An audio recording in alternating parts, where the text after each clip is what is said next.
বন্ধুরা, আজকে আবারও চলে এসেছি নতুন একটা ভিডিও নিয়ে। তো ব্লাউজ বানানোর পর অল্প একটু পাড় অনেক সময় থেকে যায়, তো ভাবলাম চলো এই পড়ে থাকা পাড় দিয়েই আজকে কিন্তু নতুন একটা জিনিস তোমাদের সাথে বানিয়ে শেয়ার করব। তো এটা ফেলে দেওয়ার দরকার নেই, খুবই কাজের জিনিস, তো পুরো ভিডিওটা মনোযোগ দিয়ে দেখো। দেখো, অল্প একটুখানি পাড়টা পড়ে আছে, তো ভাবলাম এটা আর ফেলবো না। তো এখানে কি করতে হবে, এই যে এই পাড়টা দেখো আমি মাপ করে কেটে নিয়েছি, যতটা আছে সাইজ করে নিয়েছি। এটার মাপে আরও একটা আমার কাপড়ের টুকরো লাগবে, একদম নর্মাল পাতলা যে কোনো কাপড় তোমরা নিতে পারো। তো আমি দেখো এটা নিয়েছি, নেওয়ার পরে এবার কি করব না, এটা কিন্তু আমি তোমাদেরকে মেপে দেখাচ্ছি এটা কতটা মাপ আছে। তো দেখো আমার লম্বায় কিন্তু 11 ইঞ্চি আছে আর চওড়াটা আছে 4 ইঞ্চি। তো এটা কোনো মাপ নিলেই হবে এরকম কিছু নয়, তোমাদের কাছে যতটুকু মাপের পার্ট পড়ে থাকবে সেটা দিয়েই তোমরা এই কাজের জিনিসটা বানিয়ে ফেলতে পারবে, শুধু টেকনিকটা শিখে রাখো।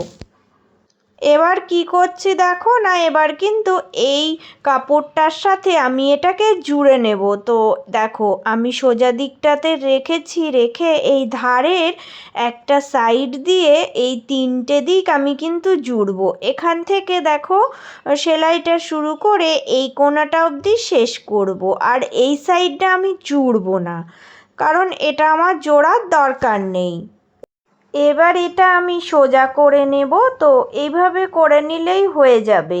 তো এখানে আমার আর একটা জিনিস লাগবে, সেটা তোমাদেরকে দেখাচ্ছি। তো এই রকম যে কোনো তোমরা নর্মাল একটা চেন নিয়ে নেবে। তো দেখো এই চেনটা কিন্তু আজকে পুরোটা আমি কাজে লাগাবো না, অর্ধেকটা লাগবে।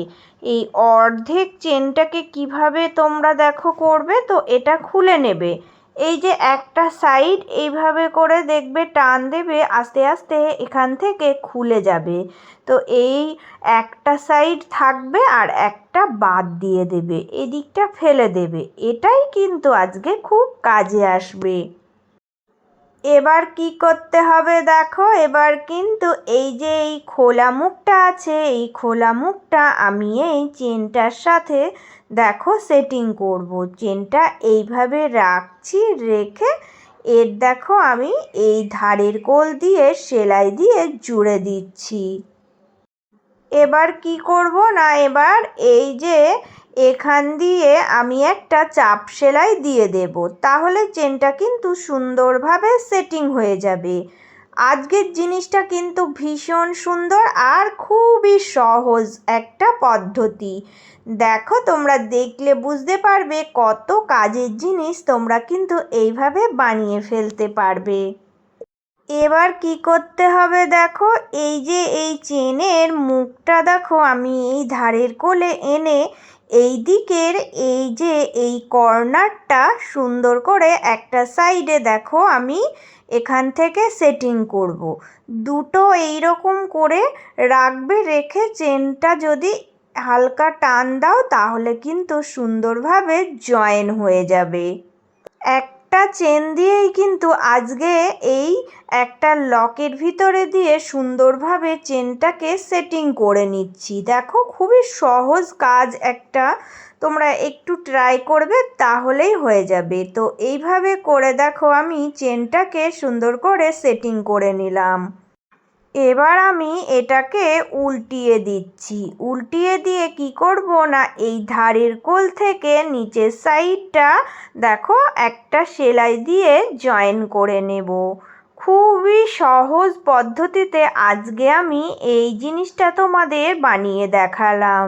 তো এটা সোজা করে তোমাদেরকে দেখাচ্ছি কত সুন্দর একটা কাজের জিনিস তৈরি হয়ে গেছে। যে সকল বন্ধুরা প্রত্যেক দিন আমার ভিডিওগুলো ধৈর্য সহকারে দেখো, তোমাদের সবার জন্য রইল অনেক অনেক ভালোবাসা। আর আজকে যারা নতুন এসেছো, আমার ভিডিওগুলো যদি তোমাদের ভালো লাগে প্লিজ বন্ধুরা চ্যানেলটা সাবস্ক্রাইব করে নিয়ে পাশে থেকো। আমি এই রকম অনেক হেল্পফুল ভিডিও তোমাদের সাথে শেয়ার করতেই থাকবো।